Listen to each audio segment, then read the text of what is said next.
안녕하십니까 여러분, 오랜만에 인사드립니다. 우선 그동안 제 본업에 몰두를 하느라 채널 업로드에 소홀했던 점 깊이 사과의 말씀을 드립니다. 제가 오늘 가져온 주제는 바로 인구절벽입니다. 이 인구 문제란 단순히 한 가지 이슈가 아닌 정말 많은 사회적 경제적 문제들의 근본적인 원인이기 때문에 이번엔 두 개의 영상으로 나누어 말씀을 드리고자 합니다. 원래는 인구 절벽에 대한 정의와 원인, 현상, 그리고 해결 방안의 순서로 전개를 하고 싶었으나 인구 문제에 대한 심각성을 먼저 인지시켜드리는 것이 좋다고 생각되어 오늘은 인구 절벽으로 인한 현재와 미래에 대해 다루고 다음 영상에서 인구 절벽의 다양한 원인과 제시된 해결 방안들에 대해 이야기를 해드리겠습니다. 자, 그럼 시작하도록 하죠. 인구 절벽이란 무엇일까요? 인구 절벽은 특정 연령대의 인구가 부족해지는 현상을 뜻합니다. 그리고 이 인구 절벽은 경제활동을 하는 15세부터 64세까지의 생산인구가 줄어든다면 국가의 경제에 매우 치명적이죠. 그리고 매우 당연하게도 지금 이 인구 절벽 현상이 우리나라에 드디어 부각되기 시작하였습니다.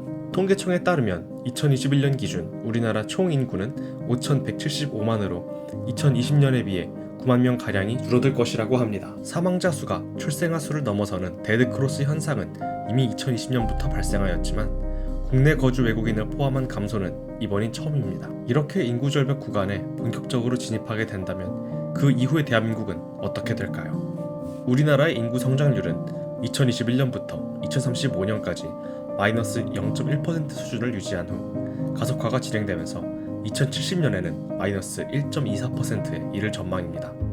이 기간 동안 자연 감소하는 인구 규모는 3만 명에서 51만 명까지 증가할 것이죠.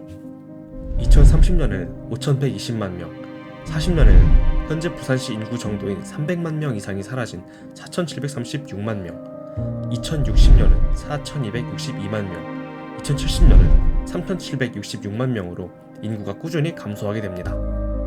여기서 발생하는 진짜 문제는 바로 급속도로 불어나는 고령층 인구입니다. 올해 기준 65세 이상 인구는 902만 명으로 19.4%를 차지하나 2070년에 이르면 그 수가 1747만 명으로 전체 인구의 절반을 차지하게 될 것이란 말이죠. 인구 감소와 더불어 초고령 사회를 직면하게 될 미래의 생산 인구는 한 명당 1.168명의 노인을 부양해야 하는 사회가 될 것입니다. 생산 연령 인구 한 명당 부양해야 하는 피부양 인구가 증가할수록 경제적 부담이 커지는 것은 당연한 이치입니다. 또한 경제활동을 하고 출산을 해야 할 시기에 생산 연령은 육아와 출산을 하기 더욱 어려워지는 환경에 처해지기 때문에 출산율은 나아지는 기미 없이 인구가 지속적으로 줄어들 것입니다. 어떤 사람들은 이렇게도 얘기를 할 수 있을 것입니다. 인구가 감소한다면 취업시장 경쟁도 지금보다 원활해져 취업난이 자연히 해결이 되고 부동산도 그 수요가 줄면서 경제적으로 더 여유가 생기지 않겠냐라고 말이죠. 하지만 저렇게 주장하는 사람들은 대한민국의 고질적 문제인 수도권 집중 현상과 대한민국 사회 전반적으로 깔려있는 획일적인 가치관을 전혀 고려하지 않은 주장입니다.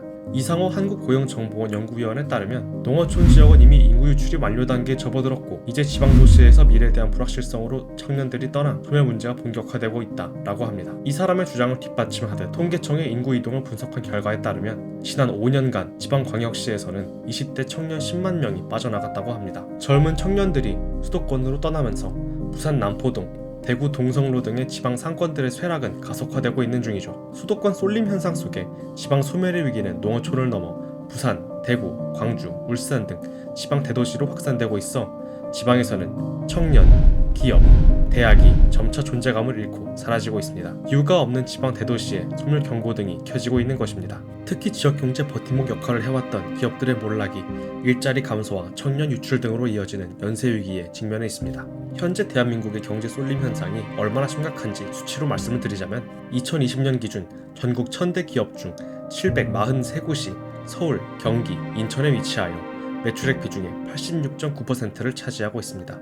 매출 기준 100대 기업은 서울, 인천, 경기에만 91곳이며 이 중 78개가 서울에 위치하고 있습니다. 제2의 도시인 부산이나 238만 명의 인구를 가진 대구에는 전국 100대 기업이 단 한 곳도 없습니다. 2020년에 부산을 떠난 기업은 927개라고 합니다. 이렇게 전국의 기업이 수도권으로 집중되는 상황과 청년 유출은 서로 맞물려 악순환의 반복이 이어지고 있는 것이죠. 그렇다면 학령 인구는 어떨까요? 과거 출생률이 높았던 2007년생 학생들이 고등학교를 졸업하는 해인 2026년엔 초, 중, 고등학생들을 합친 수가 487만 4천 명이 될 것으로 예상됩니다.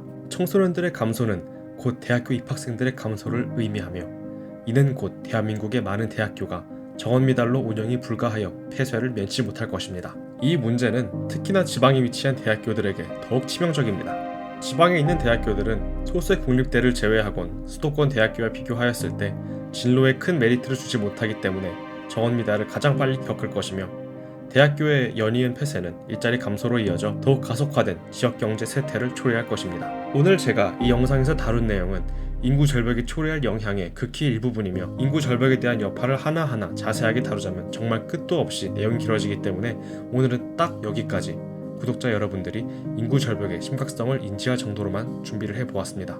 다음 영상에서는 대한민국 인구 절벽의 원인과 언급된 해결 방안을 같이 다뤄보도록 하겠습니다. 또 뵙도록 하죠.